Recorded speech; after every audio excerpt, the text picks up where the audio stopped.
और फिर सब सो जाते हैं। मोना नहीं सो पाती। एक आवाज सुनाई पड़ती है जो उसे बुला रही होती है। मोना अपने चेहरे से चादर हटाकर देखती है। जब उसे कोई दिखाई नहीं पड़ता, वापस चादर ओढ़ लेती है। फिर उसे आवाज सुनाई पड़ती है, मोना मोना मेरे पास आ जाओ। मोना मोना उस आवाज के पीछे चल पड़ती है।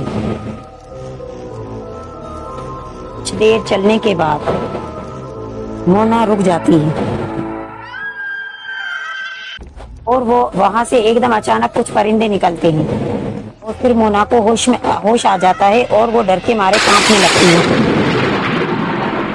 अरे अरे मैं यहाँ कैसे आ गई, अरे मैं यहाँ कैसे आ गई। मोना अपने डर पर काबू करके अपने पापा की बात को याद करती है। मोना, हमेशा याद रखना, भूत प्रेतों की ताकत इंसानों के डर से बढ़ती है। जब इंसान डरता है, भूत प्रेतों की ताकत बढ़ती है। उसी बढ़ी हुई ताकत से फिर वो उसी इंसान को नुकसान पहुंचाते हैं जो इंसान उससे डरते हैं। उनसे नहीं डरता, भूत प्रेत उन्हें जरा सा भी नुकसान नहीं पहुंचा सकते। फिर वही चुड़ैल मोना का ही रूप लेकर आ जाती है, पर मोना बिल्कुल भी नहीं डरती।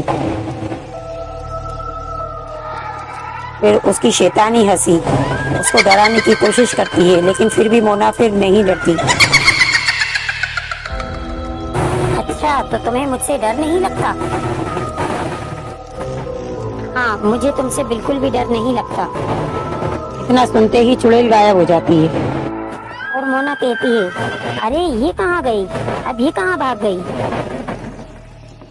और दूसरे ही पल सामने एक भयानक चुड़ैल खड़ी होती है और चुड़ैल अपने असली रूप में आकर शैतानी हंसी हंसती है। कुछ देर तक चुड़ैल शैतानी हंसी हंसती है और कहती है, ए लड़की, मैं देख रही हूँ तू मुझसे बिल्कुल नहीं डर रही। आखिर है कौन तू? मैं तुझे खा जाऊंगी। मैं देख रही हूँ तेरी आंखों में मेरे लिए कोई खौफ नजर नहीं आ रहा। मेरी वजह से आज इस गांव में वीरानी छा गई। मैं इस गांव को वीरान कर चुकी हूँ। अब तेरी बारी है। सबसे पहले मैं तुझे खाऊंगी और फिर तेरे सारे घर वालों को खा जाऊंगी और इस गांव में फिर सिर्फ मेरा और मेरा राज होगा।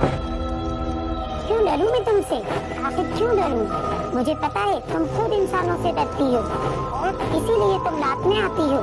मेरे पापा ने बताया था कि तुम्हें इंसानों से बहुत डर लगता है, इसी वजह से तुम रात के वक्त आती हो, दिन के वक्त चली जाती हो। और मैं तुमसे कभी नहीं डरूंगी, कभी नहीं डरूंगी। ए नन्ही लड़की, मुझे तो तू मुझसे ज्यादा खतरनाक दिखती है जो मुझसे नहीं डरती और मुझे डराने की कोशिश करती है। वैसे तू कह तो सच रही है कि हम इंसानों से भी डरते हैं, इसीलिए रात के वक्त निकलते हैं, दिन में नहीं निकलते। और इसकी भी कोई वजह है। क्यों तुमने मेरे गांव वालों को परेशान किया और उन सारे गांव वालों को भगाया? बताओ बताओ, तुमको क्यों भगाया उन लोगों को तुमने?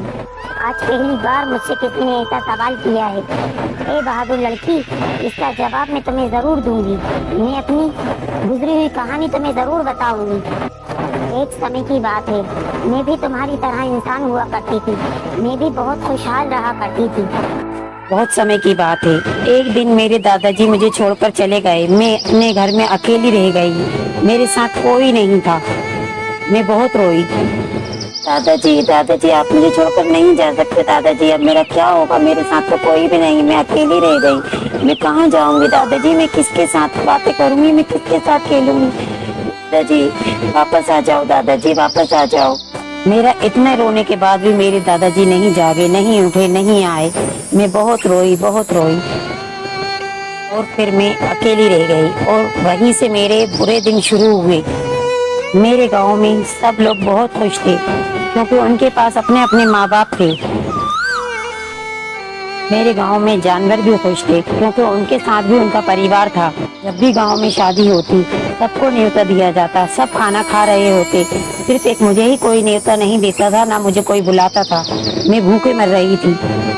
गांव में त्योहार आते, सबके घरों में पकवान बन रहे होते, पर मेरे घर पे कोई खाना नहीं। मैं भूखी बैठी रहती थी और एक दिन मैं भी भूख से तड़प तड़प कर मर गई और मैं चुड़ैल बन गई।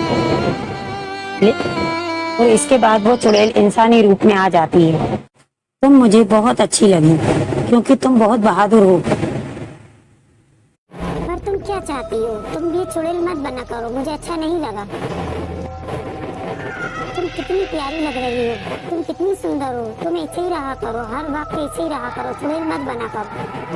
और फिर वो चुड़ैल कहती है तुम बहुत अच्छी हो, तुम बहुत ही प्यारी प्यारी बातें करती हो और तुम्हारी सोच भी बहुत अच्छी है, इसलिए मैं तुमसे कहती हूँ। क्या कहना चाहती हो?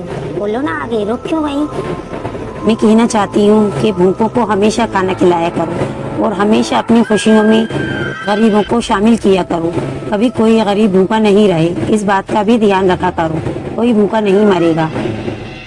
मैं चाहती हूँ कि तुम्हें मुक्ति मिल जाए। तुम मुझे कोई रास्ता बताओ कि तुम्हें मुक्ति कैसे मिलेगी। जल्दी बताओ मुझे कोई उपाय इसके लिए अच्छा सा। मुझसे वादा करो कि हमेशा भूखों को खाना खिलाओगी और गरीबों की मदद करोगी और मुझे इसी वक्त मुक्ति मिल जाएगी अगर तुमने मुझसे वादा किया तो। हाँ, मैं तुमसे वादा करती हूँ, मैं हमेशा भूखों को खाना खिलाऊंगी और गरीबों की मदद करूंगी, गरीबों को अपनी हर खुशी में शामिल करूंगी। और इतना कोई कहकर ही एक रोशनी पड़ती है और वो एकदम से अचानक गायब हो जाती है। Please please like and subscribe please.